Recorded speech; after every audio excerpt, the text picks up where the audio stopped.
Et pour parler de la suite qui va être donnée à cette grève, Didier Lerest, conseiller PCF de Paris et ex-secrétaire général de la CGT cheminot, est avec nous sur ce plateau. Didier Lerest, bonjour. Bonjour. Merci d'avoir accepté notre invitation en direct sur RT France. Le Premier ministre, on l'a dit, doit s'exprimer dans quelques minutes. Ce n'était pas prévu. Comment est-ce que vous comprenez cette intervention d'Édouard Philippe ? Effectivement, le Premier ministre ne devait pas s'exprimer aussi rapidement. Je pense qu'il a dû être rattrapé par le souffle de cette puissante journée de mobilisation d'hier, mais qui connaît aujourd'hui des prolongements dans différents secteurs professionnels, dans l'attente de nouvelles journées d'action qui est d'ores et déjà décidée pour le 10 décembre.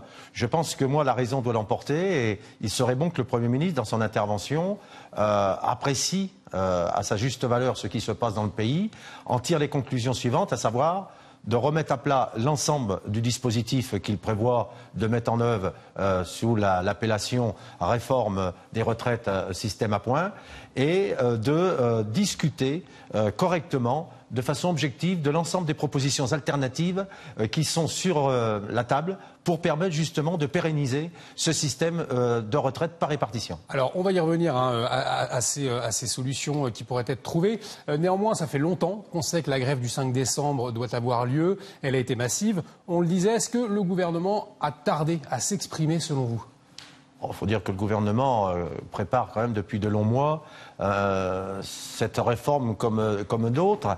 Je pense que, et depuis de longs mois d'ailleurs, les oppositions, au fur et à mesure, se sont coalisées pour dire l'avenir du système de retraite en France, c'est pas le système à points, parce que la philosophie de cette nouvelle réforme, c'est la même que celle que nous avons connue ces dernières années, c'est-à-dire de travailler plus longtemps, cotiser plus longtemps et gagner moins en retraite, puisque on ne veut pas consacrer plus de richesses produites au financement des retraites. Donc aujourd'hui, nous avons 16 millions de retraités en France. En 2050, on en aura 23 ou 24 millions.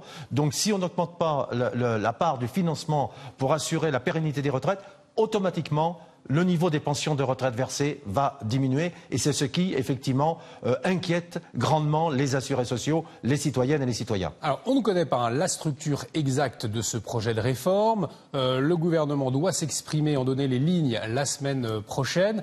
Pourquoi, dans ces conditions-là, continuer à maintenir la grève et les perturbations jusqu'à mardi ? Non, mais je pense que... on est habitué quand même à un certain nombre de manœuvres, y compris pour diviser les citoyens, diviser les salariés. Donc je pense que, y compris dans son intervention, le Premier ministre va peut-être aussi jouer là-dessus. Et c'est pour ça qu'aujourd'hui, je pense que de plus en plus de citoyennes et de citoyens n'ont plus confiance en ce que dit ce gouvernement. Et c'est pour ça qu'on a vu hier, effectivement, des secteurs professionnels, des secteurs d'activité qu'on n'avait pas l'habitude de voir dans ces mobilisations, mais qui partagent les mêmes, je dirais, réticences, les mêmes objections, les mêmes inquiétudes quant à l'avenir des retraites. Et donc, la confiance est très limitée. Donc je pense que la bonne raison, la bonne situation, c'est de continuer à maintenir et à élargir un rapport de force tel que le gouvernement doit effectivement dire on stoppe. On n'envisage plus l'avenir des retraites en France sur la base du système à points, mais on rediscute avec l'ensemble des acteurs et de toutes les propositions alternatives, notamment en matière de financement, qui sont sur la table. Dans ces conditions, si les syndicats demandent au gouvernement de tout stopper, jusqu'à quand pourrait durer ce mouvement de contestation ? Je pense que, vous savez, par expérience, chaque jour c'est un nouveau mouvement. Et plus le mouvement s'enracine, plus le mouvement s'élargit, et plus c'est difficile pour les décideurs politiques de gérer tout ça et de dire on reste droit dans nos bottes, on reste sur le même cap. Donc voilà, donc je pense qu'aujourd'hui, l'occasion est donnée au Premier ministre d'élever le débat et de dire oui, effectivement, on a pris en compte ce qui s'est passé hier dans les rues, dans les entreprises, les prolongements qu'il y a dans les entreprises. Et d'ailleurs, je conteste le chiffre de nouveau de la SNCF. Je pense que quand on a un TGV sur 10 qui circule, on a plus de 30% de cheminots en grève. Donc voilà, je pense que le gouvernement la balle est dans son camp. C'est une journée charnière. Soit effectivement, il module ou il joue sur les divisions, il stigmatise de nouveau les régimes sociaux, ou alors effectivement, il peut prendre cette décision de dire bon, écoutez, on arrête tout, on remet tout à plat, on ne repart pas sur la base du rapport Delevoye pour assurer l'avenir des retraites en France, mais sur d'autres bases. Donc c'est à cette condition-là que je pense que les citoyennes et les citoyens, les salariés et notamment ceux qui sont en grève, pourront apprécier la suite des événements. Il y a une réunion qui est prévue lundi prochain avec Agnès Buzyn notamment, le haut-commissaire aux retraites, Jean-Paul Delevoye. Est-ce que le dialogue est possible entre les organisations syndicales et Agnès Buzyn, Jean-Paul Delevoye, lors de la réunion qui va se dérouler lundi, selon vous? Mais le dialogue est toujours possible, d'autant qu'on s'entende sur le contenu du dialogue. Parce qu'on parle de concertation, des fois c'est du bavardage.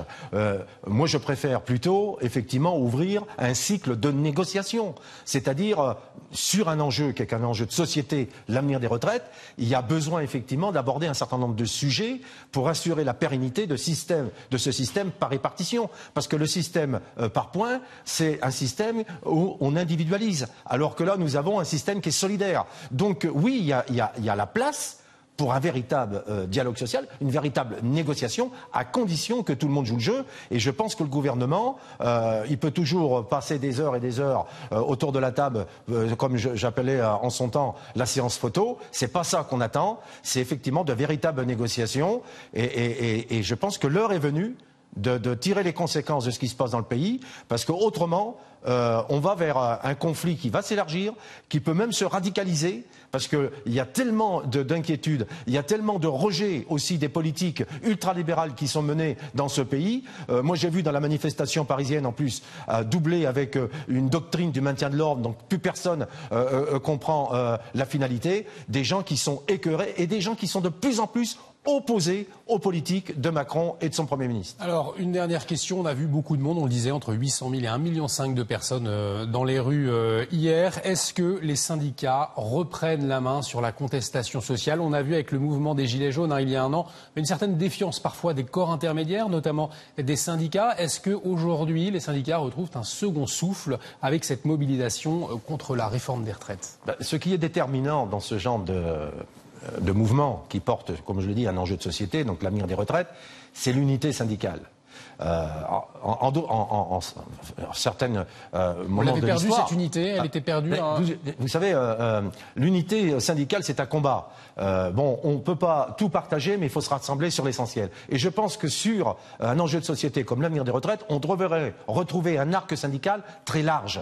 Et ce qui permet effectivement aux syndicats de jouer leur rôle à la fois de défense des intérêts, je dirais, des salariés, mais aussi, dans ce cadre-là, l'intérêt général. Parce qu'on voit bien qu'avec la proposition qui nous est faite du système à points de retraite, tout le monde est perdant. Tout le monde est perdant. Ce qui d'ailleurs amène des secteurs d'activité, des secteurs professionnels qui n'ont jamais fait grève, d'être dans la grève et dans les manifestations.